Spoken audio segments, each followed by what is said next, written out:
Haleluya, ndugu katika Kristo. Namshukuru Mungu kwa neema na baraka zake. Amenipa tena kibali cha kusimama mahali hapa ili nipate kufikisha kila ambacho Mungu amekikusudia kifike siku ya leo. Namshukuru Mungu pia kwa afya na uzima ulio nao, kwa neema na baraka Mungu aliyokujalia, kwa riziki na kila kitu ambacho kinaendelea kwenye maisha yako. Ni kwa mapenzi ya Mungu. Hakuna kitu ambacho tunaweza tukafanya kwa ufahamu wetu bila mkono wa Mungu. Haleluya, ndugu katika Kristo. Nami leo nimekuja na somo ambalo linasema kwa nini tujaribiwe? Kwa nini tujaribiwe? Haleluya, ndugu katika Kristo. Watu wengi wanajiuliza sana kama Mungu ameachilia neema ya mtu kutokuwa na magonjwa, kuponya magonjwa na kuondoa mapepo, lakini kwa nini tujaribiwe? Haleluya, hiyo ndo point ya msingi. Kwa nini tujaribiwe? Sasa tutasoma kitabu cha Warumi 5 kuanzia mstari wa 3 hadi wa 5 ili tujue mwanadamu anajaribiwa kwa nini. Haleluya, ndugu katika Kristo. Ila tutaanzia mstari wa kwanza ili upate kuelewa 5 mstari wa kwanza, lakini point inaanzia kuanzia mstari wa 3 na kuendelea. Haleluya, ndugu katika Kristo. Warumi 5 mstari wa kwanza, neno la Mungu linasema, basi tukiisha kuhesabiwa haki itokayo katika imani, na muwe na imani kwa Mungu kwa njia ya Bwana wetu Yesu Kristo, ambaye kwa yeye tumepata kwa njia ya imani kuifikia neema hii ambayo mnasimama ndani yake, na kufurahi katika tumaini la utukufu wa Mungu. Haleluya. Katika majaribu kuna tumaini la Mungu ndani yake. Haleluya, ndugu katika Kristo. Ninaomba uwe makini kidogo. Hii ni point ya msingi sana ya kwa nini muamini au mtu wa Mungu, kwa nini aingie kwenye majaribu mengi, kwa sababu uokovu wenyewe tu ni vita. Haleluya. Kwa hiyo anapokuwa vitani, kwa hiyo lazima majaribu ya kupata ili kutimilihi kufikia ushindi. Hata mwanajeshi anapokuwa vitani lazima misukosuko na tabu zimpate ili aweze kufikia ushindi. Haleluya, ndugu katika Kristo. Mstari wa 3 unasema, wala si hivyo tu, ila na mfurahi katika ziki pia, mkijua ya kuwa ziki kazi yake ni kuleta saburi. Haleluya. Namba 3, sikiliza mstari wa 3 unasema wala si hivyo tu, ila mfurahi katika ziki pia, maana kazi ya ziki huleta saburi. Haleluya. Mfurahi, yani sio ufurahie tu wokovu, Yesu ameokoa, una uwezo wa kuponya, una uwezo wa kutoa mapepo, lakini anasema hivyo hata kama hayo yote yapo, lakini bado ufurahi katika ziki pia. Haleluya. Maana katika ziki huleta uokovu. Kazi yake huleta saburi. Sasa saburi ni nini? Haleluya. Saburi ni nini? Kama ziki inaleta saburi kwa Kristo, kwa muamini. Haleluya. Sasa tujifunze saburi ni nini. Unasikia neno saburi, ni msamiati huu ambao watu wengi hawauelewi. Haleluya. Saburi ni matokeo yanayopatikana. Haleluya. Yanapopatikana kwa muamini anapokuwa akitenda kazi ya Mungu. Haleluya. Kwa matokeo yanayopatikana kwa muamini anapokuwa akitenda kazi ya Mungu. Haleluya. Haya ni matatizo au ni mateso, ni mahangaiko, ni masumbufu yaliyo katika kazi ya Mungu tu.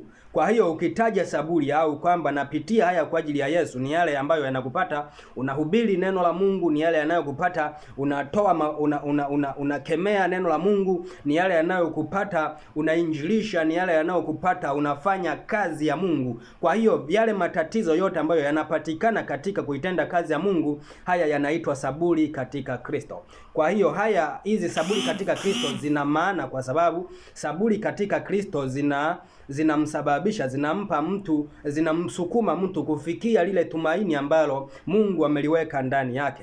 Haleluya, katika Kristo. Haleluya. Haleluya. Na mstari wa 4 nasema, na kazi ya saburi ni uthabiti wa moyo, na kazi ya uthabiti wa moyo ni tumaini. Haleluya. saburi itakupa uthabiti wa moyo. Uthabiti wa moyo utakufanya uwe na tumaini. Haleluya! Hapa haya mambo yanatembea pamoja yote. Pasipo saburi katika Kristo huwezi ukapata udhabiti wa moyo. Udhabiti wa moyo ndio unaomfanya mtu awe na tumaini. Haleluya! Haya ni maandiko, sio maelezo yangu. Haleluya! Na mstari wa 5 nasema, na tumaini halitahayarishi, tumaini halitahayarishi, kwa maana pendo la Mungu limekwisha kumiminwa katika mioyo yetu na Roho Mtakatifu tuliyepewa sisi. Haleluya! Tumaini, haleluya, tumaini halitahayarishi, maana Mungu ameshamimina pendo lake ndani yetu, ambaye ni Roho Mtakatifu. Kwa hiyo ukiwa ndani ya tumaini, hauwezi ukatahayarika, hauwezi ukawa na mawazo ya kwamba hivi Mungu yupo hivi nini, kwa sababu yupo Roho anayedhibitisha uwepo wa Mungu duniani, uwepo wa Mungu, uwepo wa kiyama, uwepo wa mwisho wa dunia, uwepo wa unyakuo. Kwa hiyo tumaini linakuwa dhabiti kwa sababu Roho Mtakatifu yu ndani yetu. Mstari wa 6 unasema, maana hapo tulipokuwa hatuna nguvu, wakati alipotimia Kristo alikufa kwa ajili ya uovu. Haleluya! Kwa maana pale ambapo tulikuwa hatuna nguvu, haleluya, hatuna nguvu, tulipotimia Kristo alikufa kwa ajili ya uovu wetu. Kwa hiyo tumekombolewa kwa njia ya Kristo Yesu kutoka kwenye dhambi, nasi sasa tunajivunia uwepo wa Roho Mtakatifu, ndiye anayetupa nguvu na udhabiti katika tumaini, katika kufikia ule utimilifu ambao Mungu amekusudia tuufikie. Haleluya, ndugu katika Kristo. Haleluya, haleluya. Hiyo ndiyo kwa sababu gani muamini anajaribiwa. Haleluya, haleluya. Lakini kuna mwitikio katika jaribu. Unapaswa kuitikia, unapaswa uwe na mwitikio katika jaribu, ujue namna ya kuitikia katika jaribu. Ayubu 19 mstari wa 25. Haleluya. Ayubu 19 mstari wa 25. Unaweza kuitikiaje sasa katika saburi hizo? Saburi zinapokufuata unapaswa kufanya nini? Au unapaswa kuitikiaje? Unapaswa kurespondi vipi? Haleluya, haleluya. Lakini mimi najua ya kuwa, mstari wa 25 Zaburi 10, Ayubu 19 mstari wa 25 inasema, lakini mimi najua ya kuwa mtetezi wangu yu hai, na ya kuwa hatimaye atasimama juu ya nchi. Haleluya.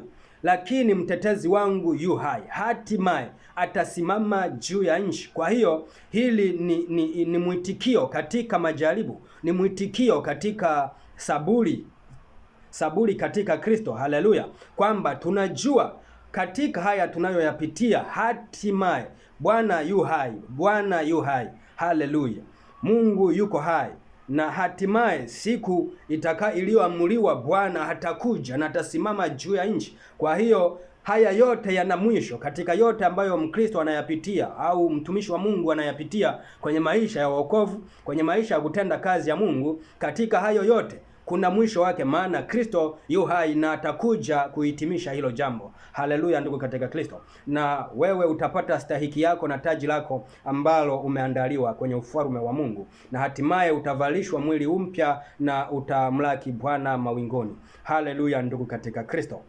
Haleluya, haleluya. Sasa tuangalie nafasi ya Mungu katika jaribu. Kuna nafasi ya Mungu pia katika jaribu, lakini hii nafasi ya Mungu katika jaribu ni pale tu ambapo wewe utaruhusu hiyo nafasi iwepo, ndipo inapoweza kuwepo. Maana Mungu ili atende kazi kwako, lazima kuna mambo ambayo uyaruhusu ili Mungu aweze kuingilia na kufanya hiyo kazi. Haleluya. Tuangalie Wakorinto wa kwanza 10:13.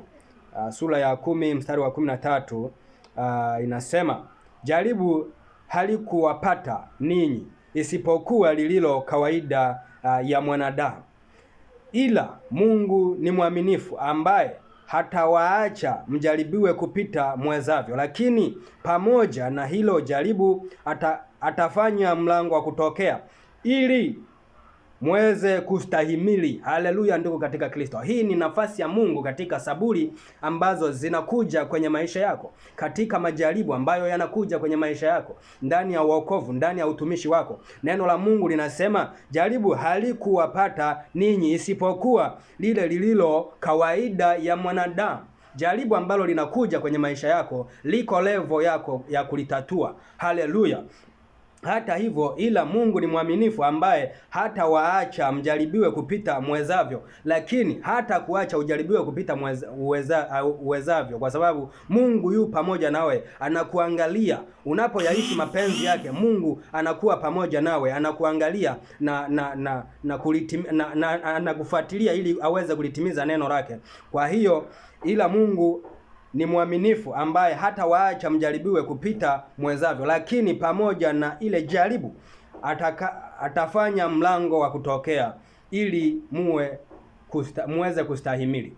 Jaribu litakuja, Mungu pia atakule hilo jaribu, hata ruhusu jaribu ambalo linapita uwezo wako. Halafu tena baada ya jaribu kupita, hata ruhusu jaribu kupita uwezo wako, tena hilo jaribu atalifanyia mlango wa wewe kutokea. Haleluya, ndugu katika Kristo. Na